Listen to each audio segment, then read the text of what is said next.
welcome. India is the most depressed country in the world according to the World Health Organization. At 36%, this is the highest rate of depression anywhere on the globe. We also have the highest suicide rate of any country in the world. Over 1 lakh people on average kill themselves in India every year. And these are only the reported figures of depression and suicide. Yet despite these statistics, there continues to be an absolutely unneeded stigma, a sense of embarrassment when it comes to talking about depression or mental health. There is also a sense of denial. People look at mental health in a way that they do not look at physical health, almost as if to suggest that it's in the control of the person impacted to do something about it. Today on this program, we want to break through the shroud of silence that has enveloped the conversation around depression and mental health. And somebody who helped us do that very, very bravely was Deepika when she went public with her own struggles with depression, her own battles with depression. And today on this program, talking on television about this battle for the very first time, in the hope that others may also draw some help from it, we are joined by Deepika herself. We're also joined by her mother, Ujjwala Padukone, and the two doctors who talked Deepika through, helped her through this, and are also here to talk about how other people who are battling this may actually derive help. We have Dr. Shyam Bhatt and Dr. Anna Chandy. And Deepika, thank you. And I say thank you because this is not about a movie, this is not about entertainment, this is not a promotional program, this is intensely personal to you. And at the best of times, even those of us who are less in the public eye are scared to go public with something this personal. So before we talk about what you actually went through, why is it important for you to talk to a larger audience? Why are we on television talking about depression? I think, Barkha, for the same reasons that you just pointed out right now, the rates at which people are committing suicide, or the number, I think, correct me if I'm wrong, I think 1 in every 4, 1 in every 3, 1 in every 4 people is depressed. It's not like any other medical symptom where you actually see the physical symptoms. If you have diabetes or anything, if you have a headache, you know, these are things that for some reason people easily accept. But strangely, when it comes to the mind, people sort of feel like, you know, it's in your control. It's in your control, and no, everything will be fine, and you know, like someone will come and nudge you and say, come on, cheer up, and it's all okay. And I think a lot of it is also because of lack of knowledge, you know, or even if people are aware of, you know, mental illness, I think there's a sort of stigma attached to it, which is, you know, let's not talk about it.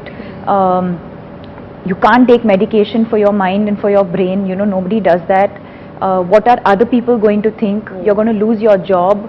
The reason why I chose to speak up, I think, is because if in doing so, if I can impact even one life, because I lost a friend a couple of months ago, and so for me, I think if I can impact even one life in this entire process of speaking up and letting people know that, you know what, it's something that I've been through, and something that I could deal with because I had a fantastic support system. A lot of times it's not just the person who's suffering, you know, there are a lot of people who are ready and willing to take that help, but it's the immediate family and friends around who sort of suppress them and say, no, you can't go to a doctor, nobody does this, what are other people going to say? And I think which is why it's important that my mother's here for me today, because she's the one who sort of encouraged me. I mean, I realized something was wrong. I realized that I was being different. I couldn't pinpoint what the issue was. What did you feel exactly? So it all started on the 15th of Feb last year, when I suddenly woke up one morning and where, you know, I'd won all my awards and, you know, all the appreciation for 2013, everything had happened. It was a great time, and obviously everyone's going to think like, why is she depressed? You know, she's got everything going for her. But I woke up one morning just feeling empty, you know, like this pittish feeling in my stomach. I woke up like feeling directionless. I didn't know where to go. I didn't know what to do. I'd have these bouts of feeling so low that I'd just start crying at the drop of a hat. And luckily at that time, you know, they'd come and they come every few months and spend some time with me, and actually that was the day that, I think a day or two after that, they were leaving or something like that. And they were getting ready to go to the airport, and I usually, go and sit with them in the room before they leave, and I started crying. And so she said, oh, are you okay? And I know, because it's always tough to leave family. Every time I go to Bangalore and I have to leave, or they come to Bombay, it's tough. So she thought maybe it's one of those, don't worry, we'll be back soon sort of thing. And I kept crying, and I think she could sort of sense that something was wrong.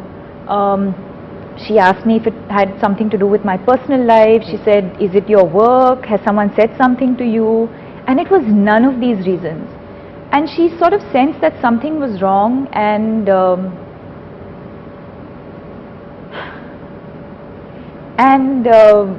I think she changed her ticket. And then she said, you know what, she told my dad, she said, you carry on, because we have a younger sister also who they have to take care of. And that went on for almost a month, and she'd never leave my side. She was just with me all the time.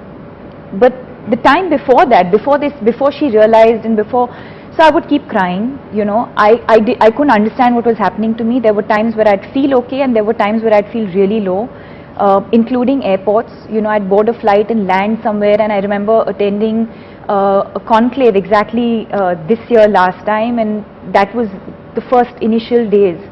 And I'd cry in my room, and then I had to go down and give this talk in front of so many people, with a smile plastered on your face. With a smile on my face, like everything's okay. And that entire session was about being number one. And I was sitting in my room crying, and then here I have to go and talk about achieving everything that I have. And then I had to fly back, and then I'd land, and again I'd have to lock myself up in a bathroom and cry, because there's just so many people looking at you all the time. Did you ever end up just losing control in front of people as well, on set, during a shoot? No, even on set, I'd go to my van and cry, or, sometimes being out around people helped, but sometimes it didn't help. Again, I don't think that's in my control, and I don't think that it's in control of the people who are surrounding me either.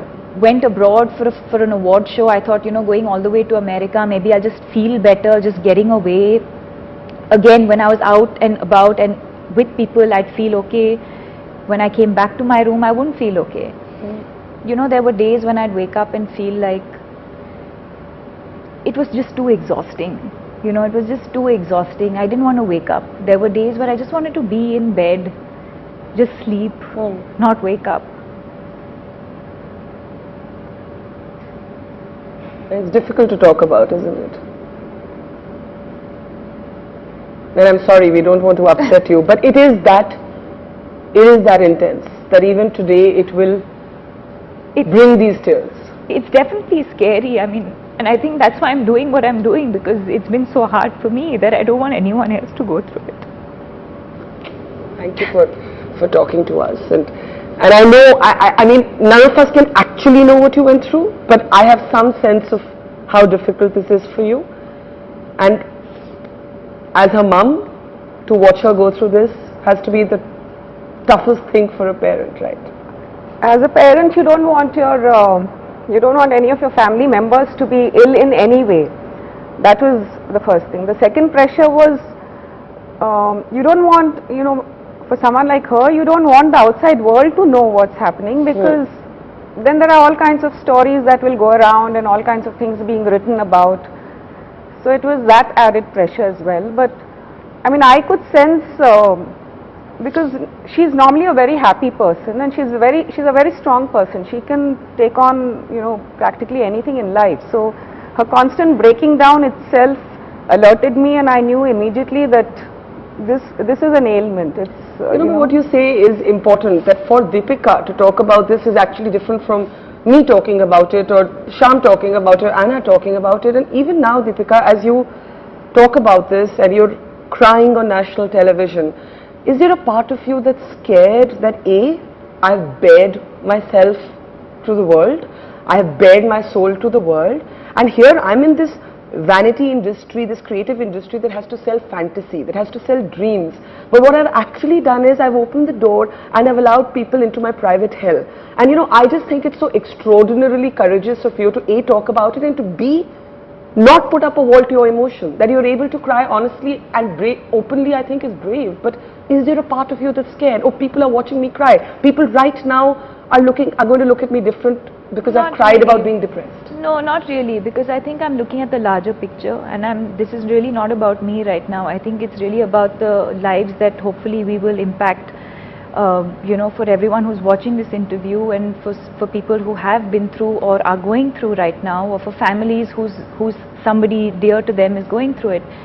I hope that they take this as an example and they listen to what we're saying and hopefully help the people around them. And for me, that is more important. Even if we can impact one life or save that one person from taking their life because they're so down and out, I think we've achieved what we wanted to.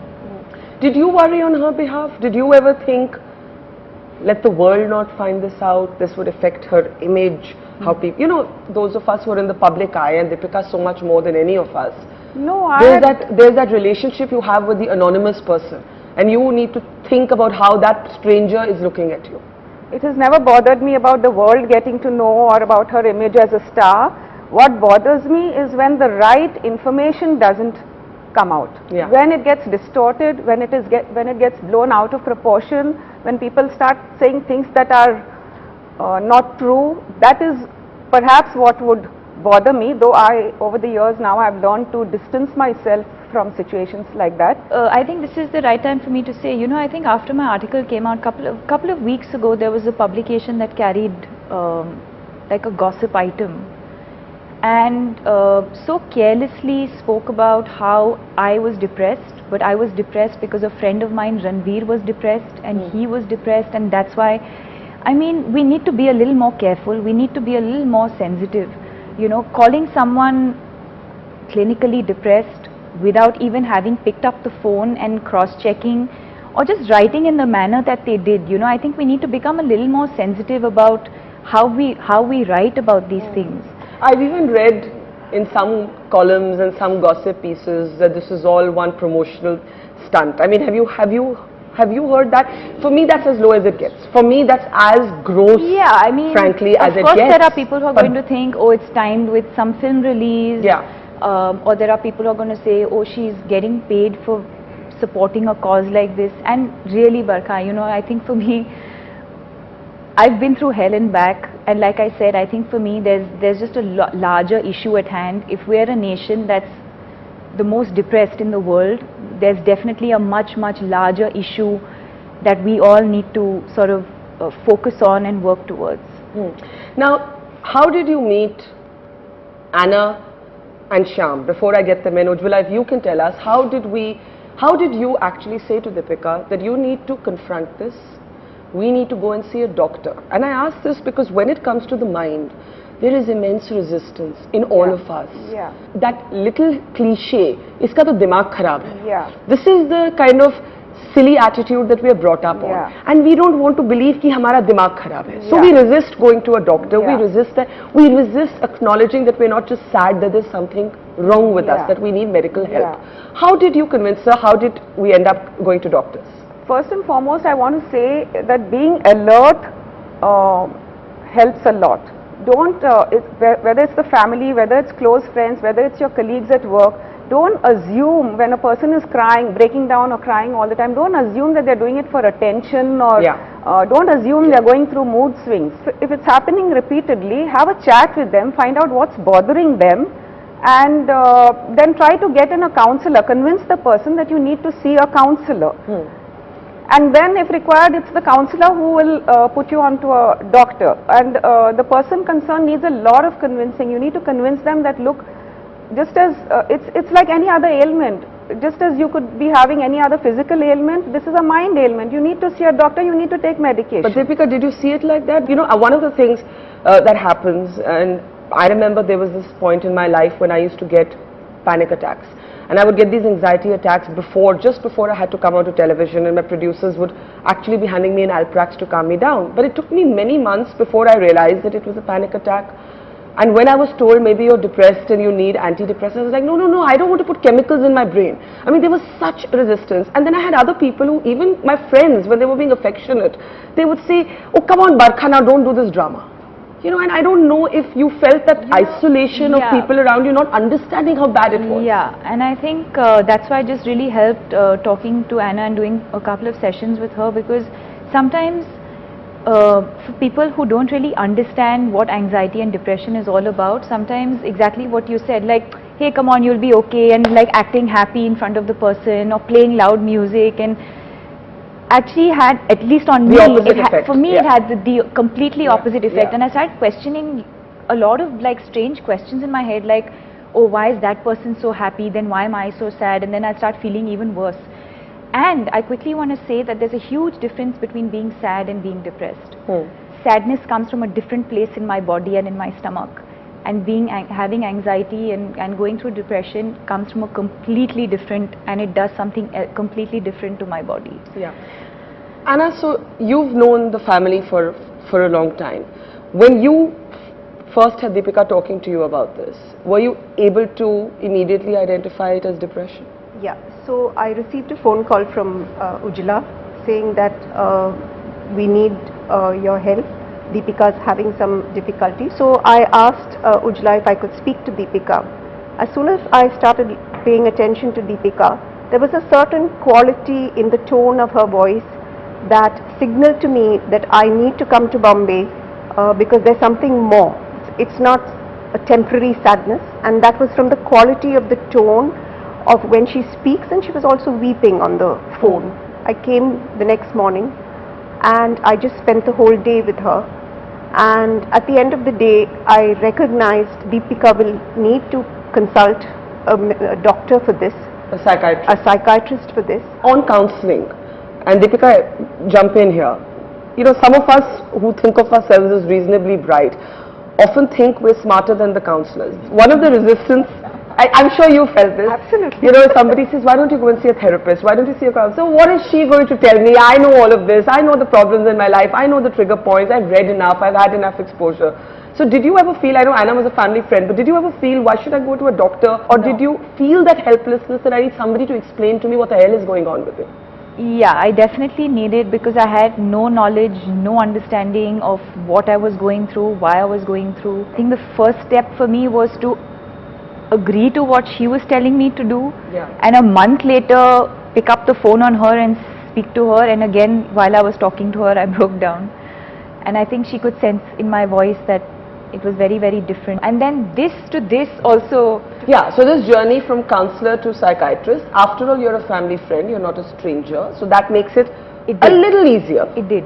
So it made it easier for her but difficult for me, because I recognized that I have two roles. One is that I'm a family friend, and therefore there is trust, there's dependability, and from a professional role I knew that I cannot just do mere counseling, I need to seek additional support. So it took me a bit of time to convince Deepika. I would suggest, she would resist.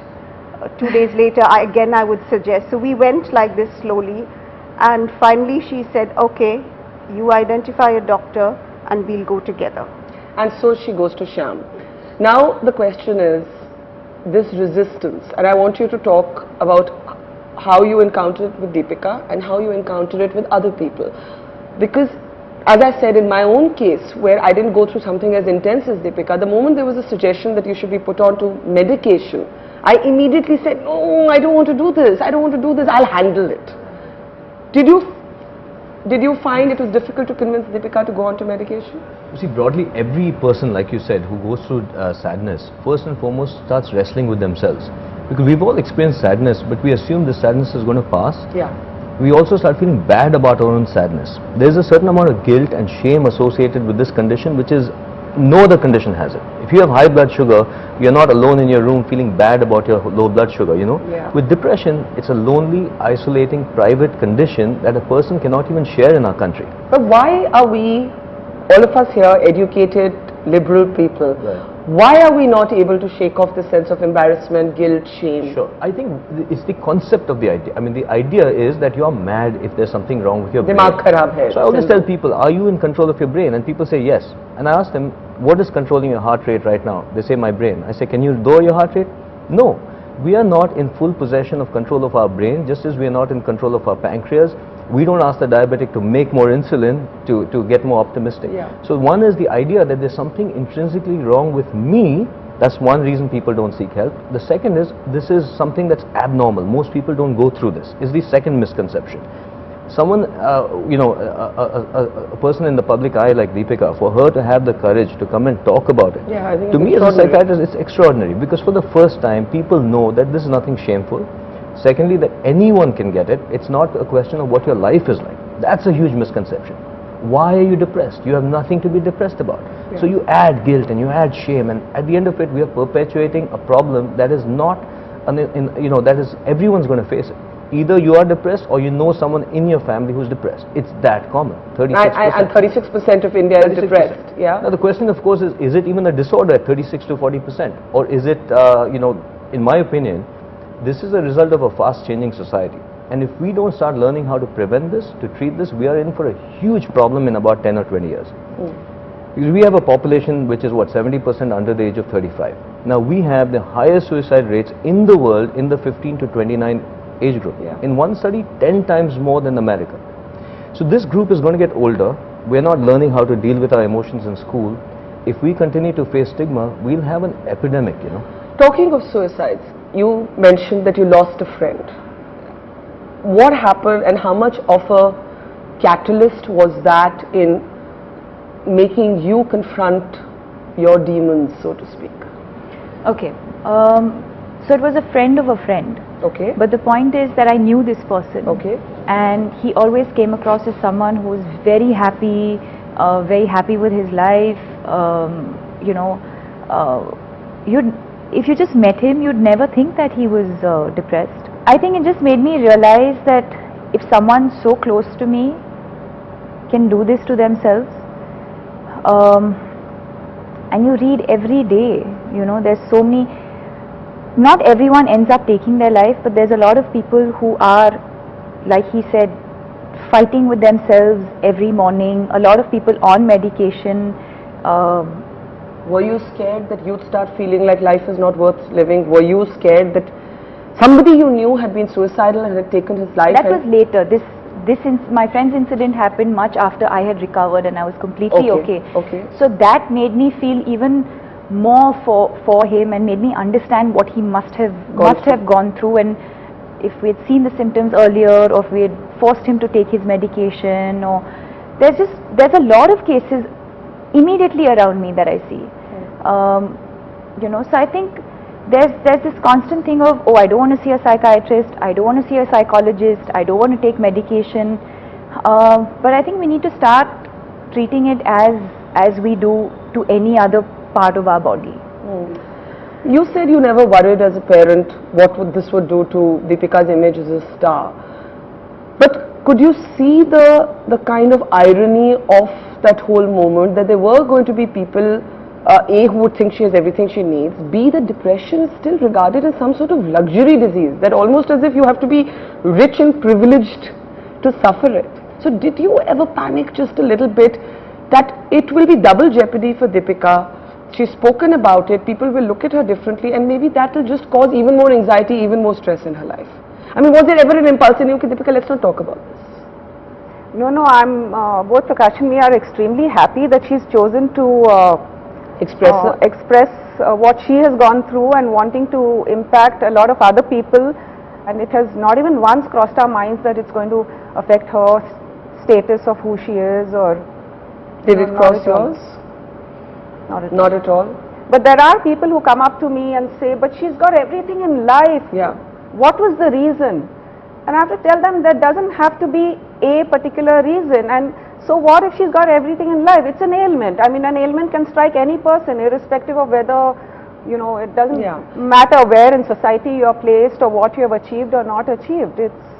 But there is this assumption that somehow, you can afford to be depressed. People have that kind of People do. People say, oh, look at that poor person. He's so busy earning a living. Like I said, it's treated almost as a luxury. Did you have to sort of, I guess nobody would say it to your face, but did you feel like, oh, people are going to look at me with a sense of scorn or contempt, or at least a lack of empathy? I think most people understood. And I think the kind of messages that I got, the kind of support that I got after my first Going public with it. article that came out, of course there will always be that 5%, like we said, who will say that she's doing it for publicity, or she's doing it because a film is coming up, or she's endorsing the cause and she's getting paid for it. Of course there'll always be that 5%, but it's really 5%. And again, I think for me and with this cause, I'm really like with a horse with blinkers, and we have so much more to achieve. We're setting up the foundation now, where, you know, I think for me impacting lives and saving people is really way more important. What is the foundation going to do? I think the foundation, I mean, we're still in the process of setting it up, but it's called the Live, Love, Laugh Foundation. And other than, I think, creating awareness and trying to remove the stigma that is attached to mental illness, is also going to be prevention, cure. As the foundation grows in scale, hopefully we'll be able to do a lot more. But I think this is what we're focusing on right now, is prevention, creating awareness,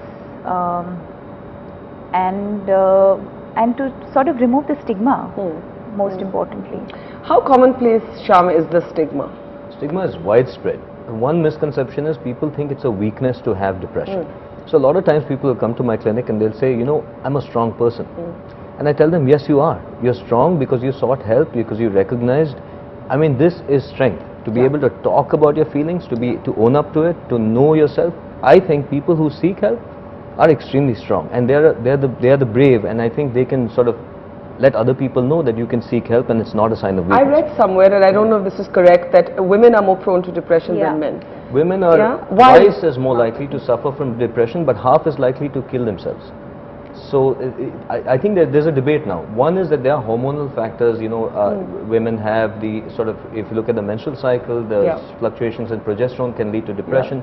There's a role issue. Women often have to juggle multiple roles. They've got to be a working mother, you know, there's a lot more pressure. Women tend to be more empathic, and so they tend sometimes to put the needs of others above themselves. So partly cultural, partly biological. But there's another side to the story, which is that men, when they're depressed, don't seek help. When they're depressed, they don't cry, they might get angry and alienate people around them. So the depressed man often is the lonely, isolated, maybe alcoholic person who is bereft of any company and therefore might end up committing suicide. Now, it's important right now, Shyam, and I'll just come to you on this, Anna, as well, to talk about gradients of mental health, of mental illness, and there's depression, but there are many other syndromes as well. One of the things that comes up is, even if I go to a doctor, I'm depressed, even if I go to a doctor, what can the doctor do? Is this curable? Is this containable? Sometimes something that is not curable is containable, right? You have to find a way to live with it. I think it's more than treatable, I think it's transformative. I think the process of taking care of your depression is a voyage of self-awareness, self-discovery, and optimizing your lifestyle and your mind. So I tell people, listen, you can continue to live. Many people can continue and do live with depression throughout their lives. It's like carrying a heavy load on your head every day or bleeding slightly every day. You may not know it, you're depleted, you never achieve your potential. So I tell people the fact that it reached a point where you had to seek help is the beginning of a positive transformation. Because the truth is, yes, it is like any other condition, but it's a little different.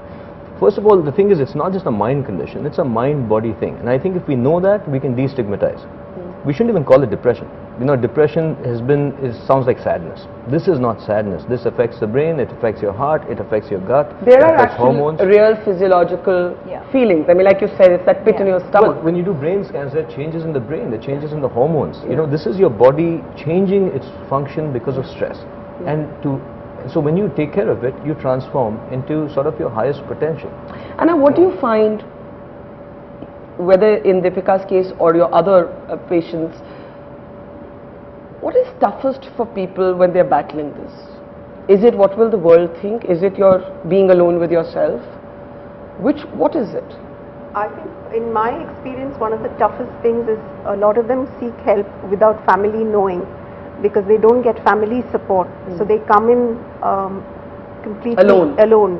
And they also say that we don't want family to know because they think we are indulging in attention seeking. And the other thing that really happens is that they're afraid at work. Suppose this comes up at the workplace, then what happens to their livelihood? you know, because there is a stigma even at the workplace. Hardest thing, see, we live in a society, it's still collectivist, we have people around us. But one thing people who suffer from depression will tell you, it's frighteningly alone. Even when you're amidst people, like Sylvia Plath, the author, said, you know, if I'm in a cafe in Bangkok or Paris, I'm always in my own glass jar, stewing in my sour air of depression. And she killed herself. Yeah, it's like that. You carry that with you, and then we live in a society where we're together and yet you're apart. And so, you know, I think it's important for people to draw closer, not alienate the depressed person, to stand with them. What was the most frightening experience you had in the year that you battled this? Where you know, like Shyam is saying, there's an acute sense of isolation. Sometimes being with people actually enhances that sense of, you know, feeling like a misfit in that situation. I think for me the scariest was not understanding why it was happening or where it was coming from, because there is no one reason or cause, you know. So when you're sad, you know why you're sad. You've probably lost a job, you fought with someone, all kinds of things. I think when you're sad, you can sort of tell why you're sad. But for me, this, I couldn't understand why it was happening, where it was coming from, but it was just something, like he said, it was just this heaviness and this burden that I was feeling. And like I said, there were days when I just didn't want to wake up, you know, I just wanted to sleep because that was my escape. And when you say you didn't want to wake up, had you lost interest in living? I wouldn't say lost interest in living, and I think maybe fortunately I had people around me who sort of picked me up at probably the right point. But it was exhausting. Just every minute was exhausting. You know, I didn't know what to do. And other than not wanting to wake up and breaking down easily, what were the manifestations of it beyond that? Were you irritable? Were you not social? What were some of the other manifestations? Loss of appetite. I'd feel hungry, but then when I actually sit down to eat, I'd hardly eat. Fortunately for me, I think I slept well. So that's one thing they both keep checking on me and making sure that I was sleeping okay, and I sleep okay. It would really depend, you know. There were days when I'd feel okay and I want to go out and be normal and like meet everyone, and there were days when I just wanted to be at home. Anna spoke about the stigma at the workplace. Was there stigma at the workplace for you? At that point, I don't think I'd shared it with anyone, because I think it was not about, I didn't want anyone to know, honestly, because if that was the case, I wouldn't be here today. But it was more figuring it out for yourself. Yeah, it was just trying to figure out what is this and what is happening to me, and you know, is it a phase? Is it going to pass? You know, is this how? Or it was just confusion. Like, so not discussing with people at work was not because I didn't want to share it with them, and at the point I think I was working with people who would really care about me and would go out of my way to make sure that I was okay. But I think my reason for not sharing was because I couldn't understand myself what was happening. How did you first think that it might be depression? I have had similar experiences with a couple of other family members in the past. I did know what the symptoms are and you know what a person goes through and what should be done. So that helped a lot. And but you know how Anna is speaking of how some people actually come in without family backing them, and so that process just becomes that much more lonely for them. And Deepika is normally a very happy person, and like I said, she's strong enough to take on anything that any problems that she faces. So, but this constant breaking down and crying was, I mean, as a mother, I knew instantly that it was. No, but you know, like some of us do cry easily. So how do you distinguish between? You know, I'll cry while watching a movie, while reading a good book, while feeling sad, while feeling angry. So I waited for a couple of days. I stayed back with her. I didn't rush back to Bangalore. I stayed back with her. I waited for a couple of days, and I saw that there was a pattern when at times she was feeling completely alright, completely normal, and at times she would just want to sit and cry. So I knew instantly what needed to be done. I knew instantly that I have to, okay, now my biggest concern was which counselor or doctor do I get in, because at that point of time I didn't want, other than my immediate family, that is my husband and my other daughter, I didn't want anybody else to know, because for the simple reason As an ailment, I wouldn't have minded. I mean, there's nothing to hide about it. For the simple reason that things don't get written correctly about. I think even people who are not in the public eye would feel the same. Yeah. You know, you don't know what it is. You're trying to find your own grip over it, so to speak. So ideally, I first thought of getting in someone from Bombay because she lives in Bombay, and then my other daughter recommended. She said, "Why don't you get Anna? Because we know her on a personal level. She's a good friend, and you know she will, you know, keep it confidential." So, and then when she spoke to Deepika, she immediately flew down and started the counseling sessions. So what I think a lot of people will want to understand, and then I'll bring in Shyam and Anna into this, is the dualism of your emotions. So like you said, you were locking yourself in your makeup van or in a hotel room, having a weep, and then going out and, you know, wearing a face for the world, so to speak. In the middle of it, you're also battling Times of India for photographs, you know, of your cleavage, saying, I have a right to define. Just because I'm on the screen, it doesn't mean that you can project me in any way you want to. You have a bizarre AIB roast controversy chasing you. You have people wanting you to talk about your latest movie. You have to sparkle on screen. How do you battle some police case on one end, some Times of India on the other, some, you know, crazy fans on the third, and then inside you there's something else going on. So I just think it's so important to understand how you juggle that dualism. I don't know. I really don't know. We used to have text conversations about that in the night at about because some of these things are adding to anxiety. You know, the last time I was interviewing Deepika, for example, was when she'd taken a position on how, you know, how dare you photograph me in this way, my body is my own, you can't use it to sell your pictures. And then more recently you've got this police FIR and this bizarre roast controversy which should never have been one. But my question is not about those issues. My question is, you have this added anxiety, you're on screen, you have to act, you have to earn a living, you have to do public functions, and there are these accompanying controversies. So how do you have any answer? First, I want to say that this is her task, and being in the public eye is immensely difficult. But no doubt about it, because it's called emotional self-management. The hardest thing for any human being, and that's why I said this is a sign of strength that you're able to do this. The treatment and recovery ensures that it's not a struggle anymore. But to really answer the question, why is there a conflict? It's because the human brain is created like that. God or nature created our brain to have one layer which generates emotions like fear and anger. Another layer which kind of sits on top, that's our logical brain. So that's the brain we're using to talk to each other. Now these two are not linear circuits, they're parallel, so you can have emotions coming to your brain. You know those emotions are not logical, you shouldn't be feeling it, but you can't help yourself because the neurology is like that. So your mind is constantly at war with itself. The brain is in conflict with each other, with different parts in conflict with each other. But you know, Eliot had that famous line of wearing the faces for the faces that I will meet. And I think for Deepika, my question was really about, I mean, if you are going to an office space which is still not public, every camera isn't chasing you, every cell phone isn't asking for a selfie, every newspaper isn't writing about you. I mean, I imagine the claustrophobia just doubles up. I just want to say, you know, I always admire every person who is able to do that. And you know, Deepika sort of represents what's happening in a smaller way in companies, organizations all over India.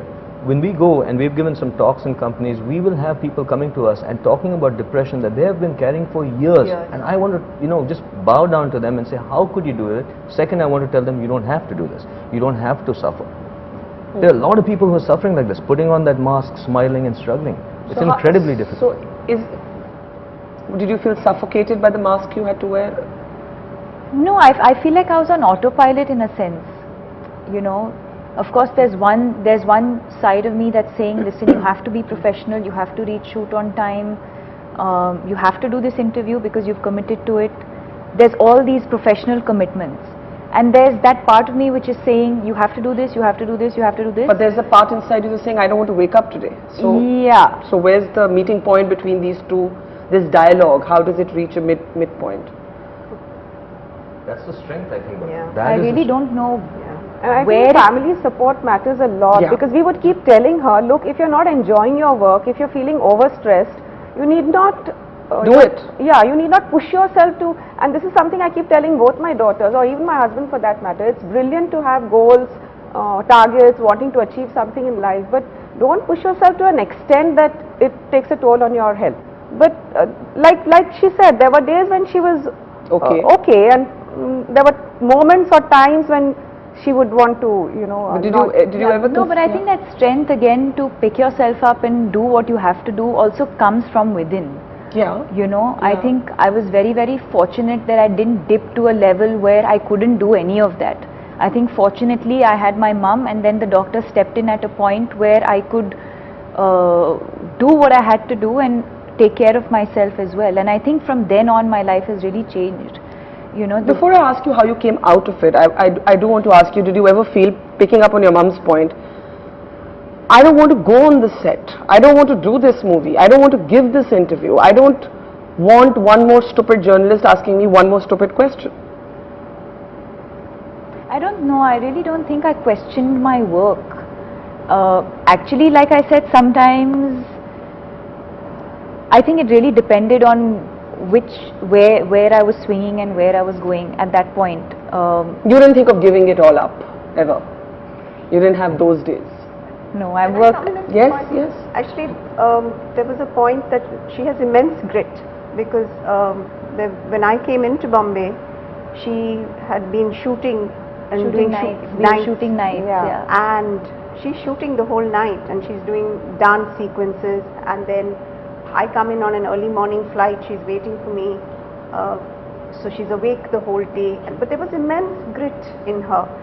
And then as the time went by, there would be we would have these, while she's at work, we would have this text messaging going on between her and me, so she created a space simultaneously where she could express herself, what was happening in her private world, and then go out and face the cameras again.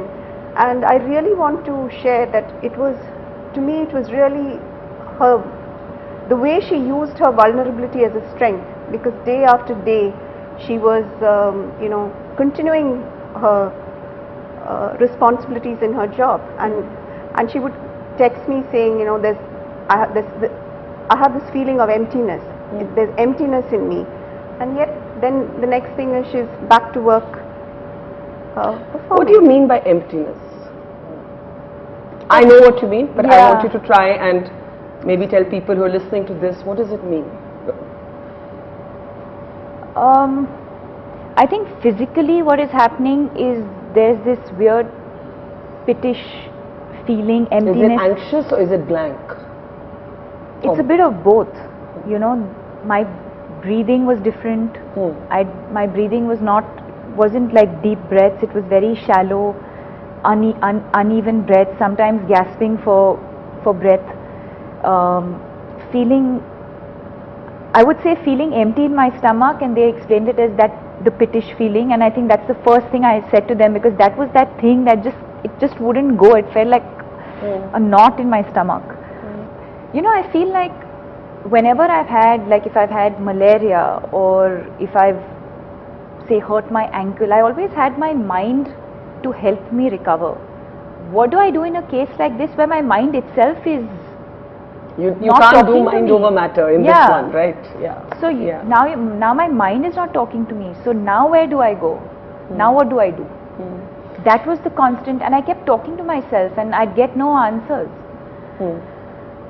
And you're in an industry, just to bring this slightly global pattern that you would see, that whether you have the Robin Williams or you have the Parveen Babi Closer Home, or you have, you read this every day, that they're almost, Sham, help me here, is there any linkage, has science found any linkage between very creative, very public, very intense sort of larger than life existences, and then that's an interesting question, because because I'm just, the names are coming to me, Meena Kumari, Parveen Babi here, Robin Williams. Right. Yeah, well, they've done studies actually. There's a psychiatrist who studied extensively the biographies of a lot of creative people all over the world, and she actually found that yes, people like Tchaikovsky, Mozart, Beethoven, Abraham Lincoln, creative types, people who have done a lot in life have gone through their turbulent emotions.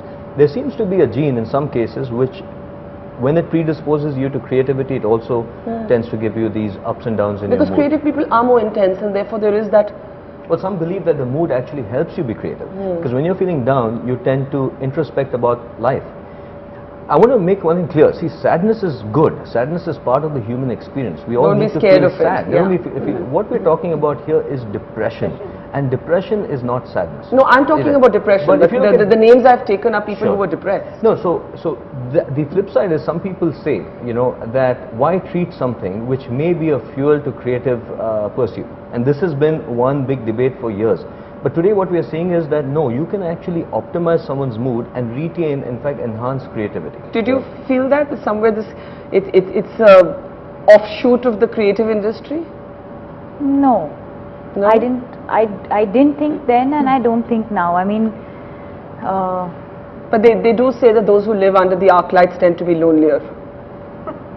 I think it depends. Just because there's such a dysfunctionality in that kind of attention on somebody all the time, that somewhere to live the normal life, whatever normal is, Sure, but becomes I tougher. think that also has to do with the kind of upbringing that I've had, Yeah. the kind of normalcy that I've had in my life. Yeah. You know, whether it's family, whether it's friends.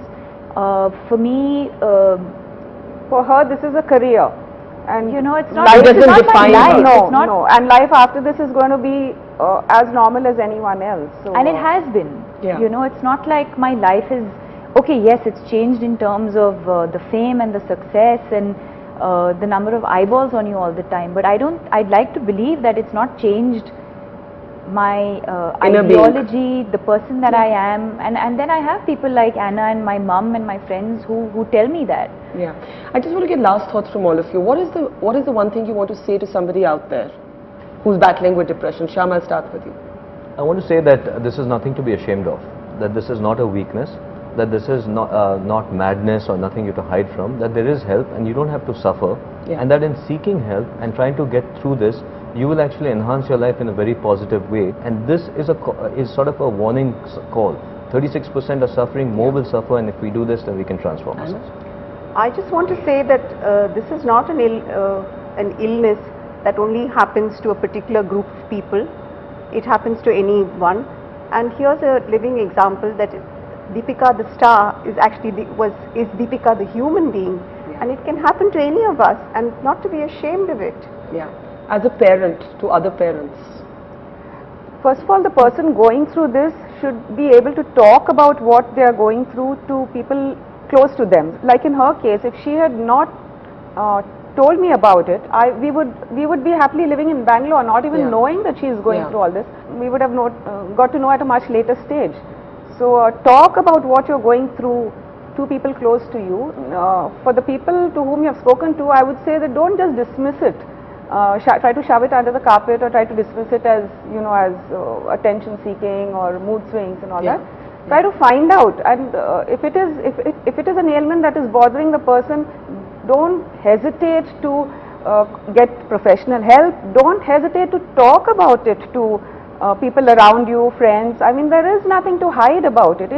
It's like any other ailment. Today, if people question me, I'm happy to talk about her experiences. I'm happy to help others, you know, get the right. Confronted. Yeah. How did you come out of it? Let's end with something. You feel you went to hell and back, as you said. Do you sometimes worry it'll come back? If it comes back, will you be less scared of it this time? Definitely. I think after having been through what I have, I think I've started reading a lot, I've started understanding, I've started realizing that it's not just me and because of who I am or the profession that I'm in. Really, I think the ratio is 1:4. So that really means that all of us sitting here right now know somebody who has or is going through. It's that common. How did you come out of it? Could you have done it without medicine? Sometimes people feel I can do it without medicines. They resist that. I think first of all, I would not have been able to do it if I didn't have this support system. Yes. If I didn't have my mum, if I didn't have my friends, if I didn't have my father, who spoke to me and said, it's okay to go to a doctor, Yeah. it's okay to go to a psychologist, Yeah. it's okay to go to a psychiatrist, and it's okay to take medication. Yeah. I think the medication part was really needed a lot of convincing. That's what I'm saying, Yeah. because I know that the biggest resistance is the to resistance medication. was So I to was see still- Shyam, the resistance was to take the medicine. It happened in different stages, but I think my most resistance was towards medication. Yes. And it was my parents who said, you know, when you have a headache or when you have whatever, you don't think twice. When you have a fever, you take medicine. And during that phase, one of us was constantly there with her, So either treat me this or my the husband same. or my daughter, to make sure that She had the medicine. She had the medicine. Because people will say, I'll take it Yes, and then not take yes, it. Yeah? yeah. Yeah. So last thoughts today to somebody who's feeling like you felt, who's feeling that emptiness, who's feeling that pit in their stomach, who's crying easily. That you're not the only one. You know, don't feel like this is only happening to you. And that is I think one of the most common feelings that people will go through. They're going to feel like, ये मेरे साथ क्यों हो रहा है, and why is this only happening to me? Realize that we're all together, we're all in this together, and most importantly that there is hope. It can be prevented, there is cure, and we need to treat this like anything else. Well, I think it's extraordinarily brave of you. I really do. I don't say that to too many guests on this program. It's usually a very different dynamic. So I just want to thank you and give you a big hug. Thank you. And thank you so much. And from Deepika, we hope today that so many other people, just to remind you of the statistics, 36% of India is depressed. And that is only the reported numbers. We also have the highest suicide rate in the world. It's time to lift the stigma. It's time to break the silence. We hope Deepika's story helps you do that in some way. Thank you for watching. Goodbye.